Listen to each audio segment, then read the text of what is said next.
Good morning students. मैं Deepti Sinha madam, पश्चिमी सिंहभूम जिला स्कूल से।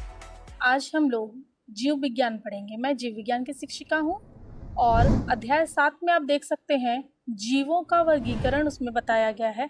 जैव विविधता चैप्टर का नाम क्या है?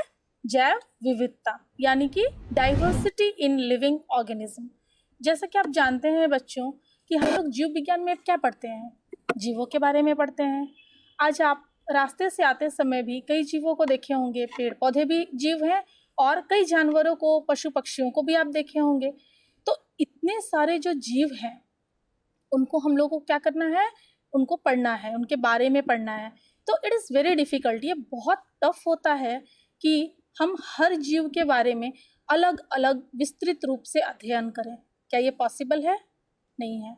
आप एक मैं प्रश्न पूछती हूँ, जैसे कि आपने रास्ते में एक गाय देखा होगा, एक बकरी देखी होगी, तो आप ये बताइए कि इन दोनों में अगर मैं आपसे डिफरेंस पूछूं, अंतर, तो आप क्या अंतर करेंगे? तो अंतर आप यही बताएंगे कि आकार में जो गाय है वो बहुत बड़ी है और बकरी छोटी है। गाय का जो जबड़ा है, जो मुंह का स्ट्रक्चर है, वो अलग है बकरी की अपेक्षा। बकरी की आवाज़ अलग है गाय से, है ना? तो बहुत सारे इस प्रकार के अंतर आप बता सकते हैं। अगर समानता पूछें तो आप बोलेंगे कि गाय और बकरी दोनों ही चौपाया जानवर है, ठीक है? गाय भी घास खाती है, बकरी भी घास खाती है। तो इस प्रकार से आप उसमें रिलेशन में शुरू कर देंगे, मेंटेन करना, बताना शुरू कर देंगे, यानी कि उनमें क्या समानता है। तो इन्हीं समानताओं और असमानताओं को साथ में रखते हुए हम लोग जैव विविधता को पढ़ते हैं और इसका अध्ययन करते हैं। तो इसमें आप लोगों के बुक में वर्गीकरण का आधार बताया गया है कि कई आधार हैं वर्गीकरण का। हम लोग केवल इसको ही नहीं, आप लोगों ने देखा होगा जूनियर सेक्शन में भी आप पढ़ते आए हैं कि पौधे में भी अगर आप देखें तो बहुत सारी विविधताएं हैं, है ना? पोषण के आधार पे, आकार के आधार पे जीवों में बहुत विविधताएं हैं, जैसे कि शाकाहारी जीव, मांसाहारी जीव, सर्वाहारी जीव। ये तो आप लोगों ने पढ़ा ही होगा जूनियर सेक्शन में। अभी अगर पौधे की बात मैं करूं तो पौधों में आपने शाकाहारी मतलब शाक वाले पौधे जो काफ़ी छोटे होते हैं, हर्ब्स जिन्हें कहते हैं, श्रब्स यानी झाड़ियों वाले पौधे, और ट्री यानी कि काफ़ी बड़े पौधे, है ना, जिसको हम लोग वृक्ष कहते हैं। तो वो कैटेगराइज किए गए थे, यानी कि उनको डिवाइड किया गया था। क्लाइंबर्स और क्रीपर्स की बात अलग है, जो लताओं वाले पौधे होते हैं और जो रेंग कर बढ़ते हैं। तो इस प्रकार से पौधों में भी कई विभाजन थे। तो कक्षा 9 में ये चैप्टर बहुत ही इंटरेस्टिंग है, आप लोगों को बहुत मज़ा आएगा, क्योंकि हम अपने आसपास की चीज़ों को ही पढ़ रहे हैं और उनको हम क्या कर रहे हैं? एक ग्रुप में रख रहे हैं। जैसे कि आप लोगों को भी ग्रुप में रखा गया है। आप देखिए कि आप लोग एक क्लास से रिलेटेड हैं, माना कि आप सेक्शन सी से हैं, तो ए बी सी डी इस प्रकार से एक ही कक्षा के कई सेक्शन विभाजित कर दिए गए हैं। अगर उन सबको एक कर दिया जाए तो आप कक्षा 10वीं से हैं। अगर हम लोग सारे स्कूल को कॉरिलेट करें तो आप जिला स्कूल या मांगीलाल रुंगटा स्कूल चाईबासा से हो सकते हैं, ठीक है? अब अगर हम लोग आगे की बात करें तो देखते हैं कि हम पश्चिमी सिंहभूम से हैं। पश्चिमी सिंहभूम कहाँ है? तो झारखंड में स्थित है। पश्चिमी सिंहभूम जिला झारखंड में, और झारखंड हमारे भारत में। तो इस प्रकार से विभाजन होता गया और हम लोग सबसे छोटे स्तर पे पहुंचे। जीव में भी यही होता है, जीवों में भी वर्गीकरण का आधार ये है और हम लोग उनको फिर क्या करते हैं? एक ग्रुप में रखते हैं, उनकी समानताओं के हिसाब से और असमानताओं के हिसाब से। हाँ, तो बच्चों कहने का तात्पर्य ये है कि कई जीव हैं, हमारे आसपास कई जीव मौजूद हैं और उन लोगों को हमें वर्गीकृत करना है, उनका वर्गीकरण करके उनको हमें पढ़ना है, उनके बारे में हमें अध्ययन करना है।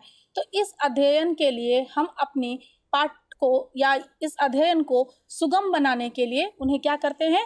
ग्रुपों में डिवाइड करते हैं। और इस पाठ का लक्ष्य यही है कि आप ये समझ सकें कि जीवों को किस प्रकार से वर्गीकृत किया गया है, उनको किस प्रकार से अलग अलग ग्रुपों में रखा गया है, क्यों रखा गया है, इसके क्या लाभ हैं, एवं कौन कौन से ग्रुप होते हैं, जिसको हम लोग विस्तृत रूप से पढ़ेंगे। पादप जगत को पढ़ेंगे, जंतु जगत को पढ़ेंगे, ठीक है? तो एक उदाहरण मैं और देना चाहती हूँ आप लोगों को। जैसे मैं आपसे एक और प्रश्न पूछूं कि अब ये बताइए कि एक कौवे में और एक मछली में क्या अंतर है? तो अंतर तो आप साफ साफ बताएंगे। सबसे पहले आपका विजन होगा और आपका आंसर होगा कि मछली जल में रहती है, कौवा आसमान में उड़ता है, ऊंचे वृक्षों पे रहता है। तो सबसे पहले आपका फोकस कहाँ गया? निवास स्थान पे। आपने देखा कि उनका निवास स्थान बिल्कुल अलग है ना? तो निवास स्थान भी क्या हो सकता है? एक अलग माध्यम हो सकता है वर्गीकरण का। ठीक है, अब मैं पूछूं कि उनमें समानता क्या है, तो आप बोलेंगे कि उनकी जो बॉडी शेप है वो लगभग एक प्रकार की होती है ना, जिसको हम लोग स्ट्रीमलाइन बॉडी बोलते हैं। स्ट्रीमलाइन बॉडी नौकाकार शेप के होती है वो। उसके बाद पक्षियों को पंख दिए गए हैं, ठीक उसी के अनुरूप मछलियों में क्या है? कौवे में जैसे पंख है, तो मछलियों में तैरने के लिए फिन्स है ना, उनके भी पंख रूप ही होते हैं कुछ अलग, लेकिन पानी में तैरने के लिए। ठीक है, अब और समानता क्या है? समानता पे थोड़ा सोचना पड़ रहा है। क्यों? क्योंकि वो कठिन है, लेकिन हमें इस तरह भी सोचना पड़ेगा, जैसे कि कौवे अंडे देते हैं, मछलियां भी अंडा देती हैं। अगर उनका पोषण देखा जाए तो कौवे छोटे छोटे कीड़ों को खाते हैं, है ना। मछलियां भी उसी प्रकार का भोजन लेती हैं, वो जल में जल के कीड़ों को ले, लेकिन वो उसी प्रकार का भोजन लेती हैं। ठीक है, तो इस आधार पे हम उनमें समानताओं को ढूंढ सकते हैं। तो वर्गीकरण का आधार जो होता है वो कई चीजों को देखते हुए उसका आधार तय किया जाता है और उनका वर्ग तय किया जाता है।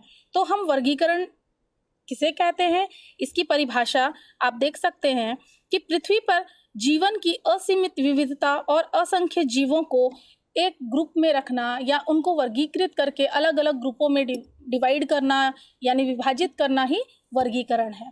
तो वर्गीकरण में कई चरण होते हैं, इसको भी आपको समझना है। और उसके बाद हम लोग डिटेल में पादप जगत और जंतु जगत का विस्तृत अध्ययन करेंगे, परंतु उससे पहले हम लोग ये देखेंगे कि जीवों को वर्गीकृत जो किया गया है उनके कौन कौन से वर्ग हैं। तो इसको हम लोग टेक्सोनॉमी के नाम से जानते हैं, है ना। ये जो विज्ञान है जिसके आधार पे हम उनको डिवाइड करते हैं, इसको हम लोग क्या कहते हैं? टेक्सोनॉमी। तो टेक्सोनॉमी में दो बातें आती हैं, एक है क्लासिफिकेशन और दूसरा है नॉमेनक्लेचर। तो क्लासिफिकेशन बच्चों क्या है? क्लासिफाई करना, जिसको मैं तब से बता रही हूँ, आपको समझाने की कोशिश कर रही हूँ कि अलग अलग जीवों को अलग अलग ग्रुप में रखना, अलग अलग वर्गों में रखने की जो पद्धति है इसको हम लोग क्लासिफिकेशन कहते हैं। और सबसे पहले कार्ल लिनियस ने इसको बताया था। उन्होंने ये सोचा कि अगर हम इस प्रकार से कार्य करें तो अध्ययन आसान हो जाएगा। उसके बाद विटेकर ने ये बताया था कि हम उसको कुछ और भागों में बांट सकते हैं, क्योंकि कार्ल लिनियस ने उन्हें केवल दो भागों में बांटा था, जीवों को दो भागों में बांटा था, पौधे में और जंतु जगत में।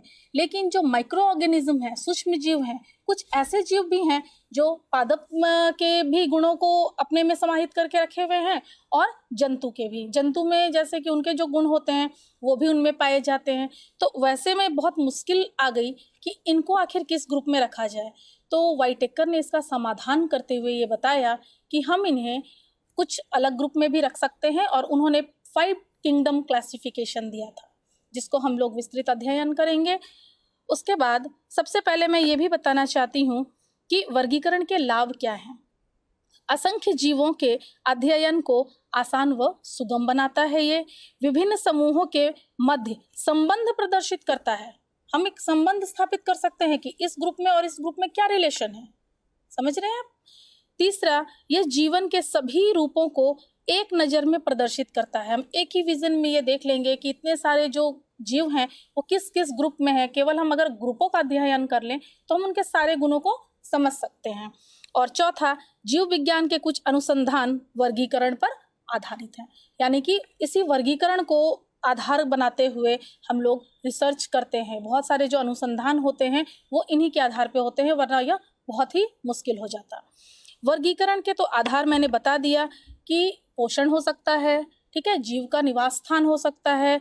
अगर हम और डीपली जाएं तो हम लोग देखेंगे कि उनकी कोशिका की संरचना कैसी है, उनमें किस प्रकार की कोशिका पाई जाती है। तो यूकैरियोटिक और प्रोकैरियोटिक कोशिका, तो कुछ जो जीव हैं वो यूकैरियोटिक कोशिकाओं के बने हैं, यानी कि उनमें यूकैरियोटिक कोशिकाएं पाई जाती है।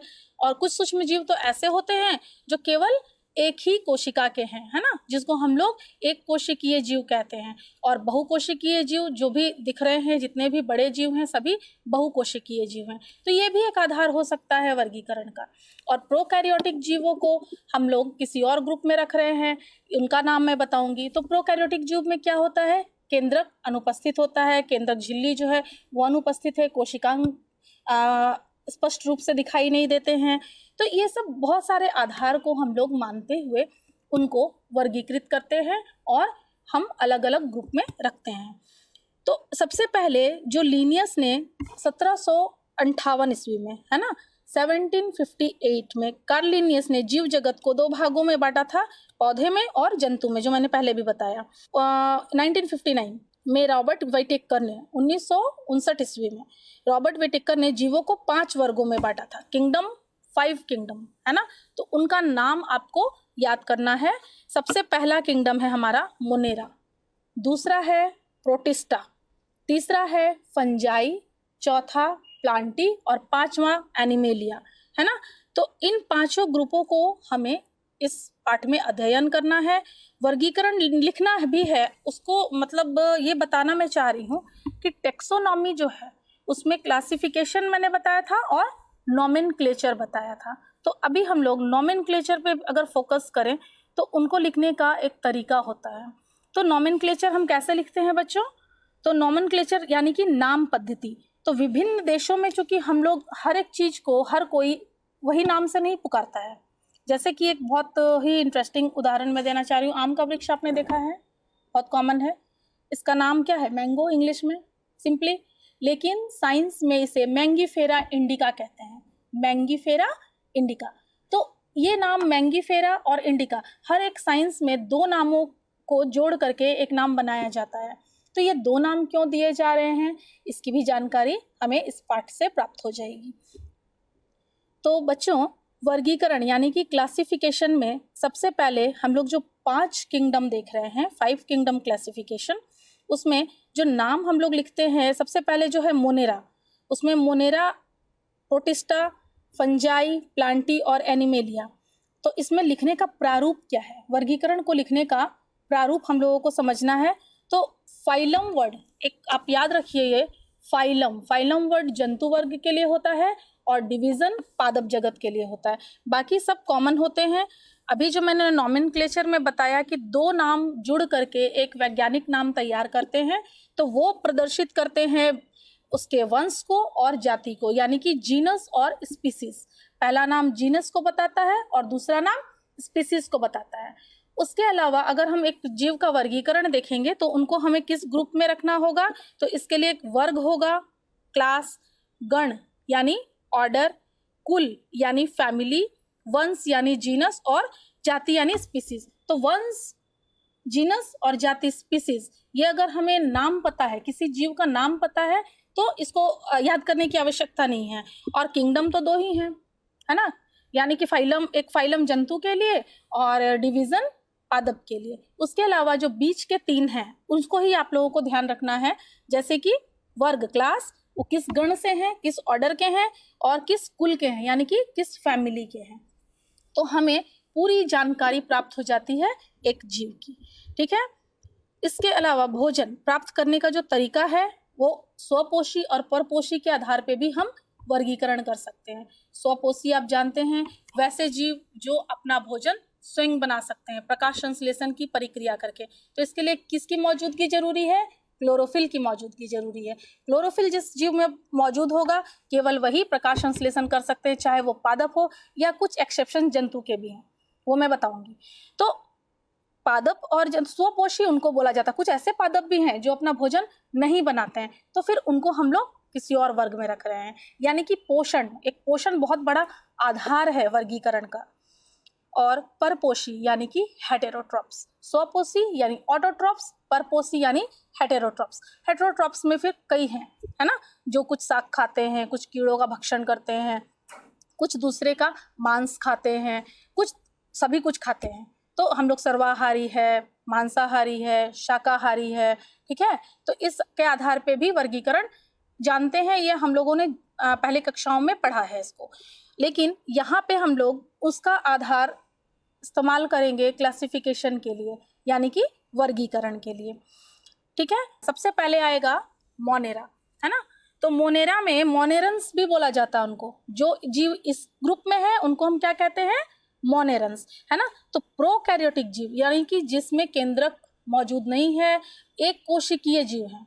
एक कोशिकीय बहुत सारे जीव हैं, लेकिन एक प्रोकैरियोटिक है और एक यूकैरियोटिक है। तो यूकैरियोटिक को हम लोग किसी और ग्रुप में रखेंगे। इसमें केवल प्रोकैरियोटिक जीव हैं जो कि एक कोशिकीय होते हैं, स्वपोषी या परपोषी हो सकते हैं, कोशिका भित्ति उपस्थित या अनुपस्थित। दूसरा है प्रोटिस्टा यानी कि किंगडम प्रोटिस्टा।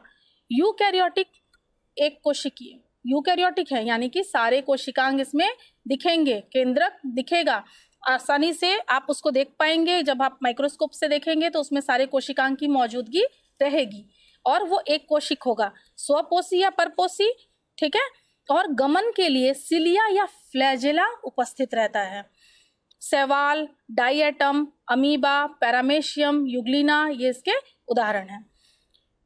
तीसरा जगत है फंजाई, यानी कि पौधे जगत में ही था लेकिन इनको अलग कर दिया गया। क्यों अलग कर दिया गया? पोषण के आधार पे, क्योंकि इनमें प्रकाश संश्लेषण की प्रक्रिया नहीं होती है और ये दूसरे पे आधारित है अपने भोजन के लिए। ठीक है, तो यूकैरियोटिक या ये सब विषमपोषी हैं। ये यूकैरियोटिक तो है ही, विषमपोषी हैं। दूसरा, जीवन की किसी अवस्था में बहुकोशिक हैं, कभी बहुकोशिक होते हैं, कभी ये एक कोशिक भी हो सकते हैं। कोशिका भित्ति पाई जाती है, कठोर है और काइटिन की बनी है। हम लोग सामान्यतः जानते हैं कि कोशिका भित्ति सेल्यूलोज की बनी होती है, लेकिन इसमें काइटिन की उपस्थिति रहेगी। अधिकांश सड़े गले पदार्थ पर निर्भर होते हैं। मृतपोषी यानी कि मृत जीवी हैं, कुछ दूसरे जीवों पर निर्भर हैं, कुछ परपोषी भी होते हैं और कि मैंने इंग्लिश में बोला जाए तो सेप्रोफाइट्स और पैरासाइट्स। दूसरों पे जब निर्भर हैं, किसी और जीवित जीव पे निर्भर हैं, तो वो क्या कहलाएंगे? पैरासाइट्स यानी परजीवी। और मृतपोषी यानी मृत जीवी, जब वो किसी डेड डिके पार्ट पे, मरे सड़े गले पर जब उगते हैं तो वो सेप्रोफाइट कहलाते हैं, यानी कि मृत जीवी।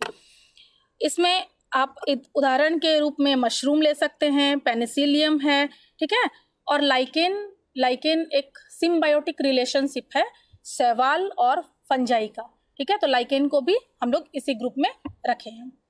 इसके अलावा बच्चों, अगले वीडियो में हम लोग 5 किंगडम क्लासिफिकेशन के अलावा पादप जगत को विस्तृत रूप से देखेंगे। अब नेक्स्ट आएगा हमारा पादप जगत, है ना, पौधे। तो पौधों को किस किस रूप में वर्गीकृत किया गया है, उनको वर्गीकृत करने के क्या क्या आधार हैं, वो हम एक फ्लो चार्ट से समझेंगे। और उस फ्लो चार्ट में देखिएगा, आपके पाठ्य पुस्तक में भी वो फ्लो चार्ट बना हुआ है और उस फ्लो चार्ट के हिसाब से उनको डिवाइड करके अलग अलग ग्रुप में रखा गया है। ठीक है, और इसके बाद हम लोग एनिमेलिया का विस्तृत अध्ययन करेंगे। तो मुझे लगता है बच्चों कि आपको यहाँ तक इंट्रोडक्शन इस चैप्टर का और 3 ग्रुप, है ना, कौन कौन से ग्रुप? मोनेरा, प्रोटिस्टा और फंजाई, ये 3 ग्रुप समझ में आ गए होंगे। ठीक है, विस्तृत अध्ययन हम लोग पादप जगत का करेंगे और जंतु जगत का करेंगे। धन्यवाद।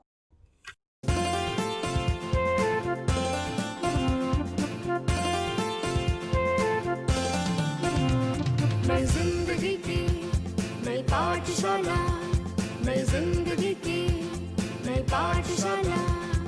जीने का तरीका सबका अब है बदलने वाला, जीने का तरीका सबका अब है बदलने वाला। नई जिंदगी की